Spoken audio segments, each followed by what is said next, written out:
La divination par les Cory, c'est bien plus qu'une simple méthode pour prédire l'avenir, vous savez. C'est en fait tout un langage symbolique qui a été conçu pour dialoguer avec l'incertitude de la vie. Alors explorons ensemble ce système de pensée qui est, je trouve, absolument fascinant.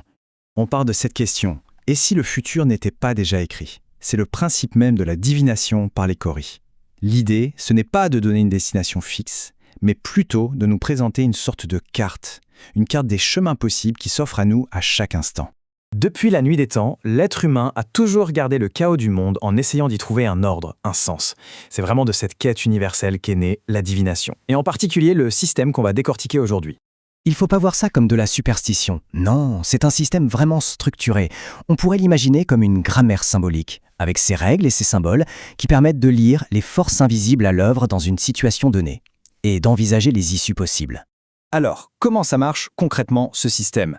Eh bien, tout repose sur l'interaction entre deux types d'éléments. D'un côté, un cadre qui est fixe, et de l'autre, des messages mobiles qui le traversent. C'est la base, la grammaire fondamentale des Cory. Voici les deux concepts clés à retenir. D'abord, on a les figures. Pensez à elles comme des messages en mouvement, des sortes d'archétypes qui symbolisent des énergies qui bougent. Et puis on a les maisons. Elles représentent le cadre fixe, les différents domaines de notre existence, comme la famille, le travail ou encore la santé. L'analogie qui marche le mieux, c'est celle du théâtre. Imaginez, les figures sont les acteurs. Et les maisons, c'est la scène. Le sens va naître de leur rencontre. Forcément, un même acteur ne va pas du tout transmettre le même message s'il se trouve sur la scène de l'amour ou sur celle du conflit. Allez, plongeons maintenant au cœur du système, les 16 figures. Il ne faut pas les voir comme de simples symboles, c'est plutôt une galerie de personnages, des archétypes, où chacun incarne une facette bien précise de l'expérience humaine. Pour bien illustrer cette dualité, regardons un peu la figure d'Adam. Elle incarne la chance, l'harmonie, la réussite. C'est une pure énergie d'expansion, très positive. Et juste en face, on a Youssouf, son parfait opposé.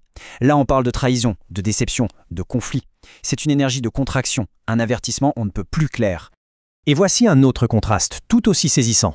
D'un côté, Oumar, une pure explosion d'énergie. C'est la révolte, l'action brusque, quelque chose d'assez dangereux.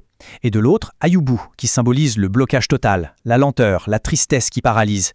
Deux influences très négatives, c'est sûr, mais l'une est comme un feu qui dévore et l'autre une glace qui fige tout. Bon, maintenant on a les pièces du puzzle, les figures, les maisons, mais comment on les assemble pour lire un message ? C'est là que ça devient intéressant, parce que le système dépasse la simple mécanique pour devenir un véritable art, l'art de l'interprétation. Et voilà le point crucial, qui est parfaitement résumé par cette citation. Les figures ne décrivent pas une réalité qui va forcément arriver. Non, elles montrent des possibilités de fait. En gros, elles ne disent pas « voilà ce qui va se passer », mais plutôt « voilà les courants, les énergies qui traversent la situation actuelle ». Et comme on parle de possibilité et non de certitude, le rôle de celui ou celle qui interprète est absolument fondamental. Il ne s'agit pas juste d'appliquer une formule, pas du tout. Il faut l'intelligence pour connecter les symboles, l'intuition pour sentir ce qui se cache derrière, et une certaine sagesse pour dépasser le sens littéral et saisir le message global. Finalement, on se rend compte que ce système, c'est bien plus qu'un outil de prédiction. C'est une philosophie, une façon de voir le monde. Il n'offre pas une prophétie, mais une carte détaillée du moment présent pour nous aider à choisir notre propre route. D'ailleurs, quand on regarde l'ensemble des 16 figures, on découvre un équilibre assez fascinant. On a un peu plus d'influence négative que positive, avec quelques énergies intermédiaires. Et ça, qu'est-ce que ça nous dit ? Ça reflète une vision du monde profondément réaliste. La vie n'est ni toute noire, ni toute blanche. C'est un tissage constant de défis et d'opportunités.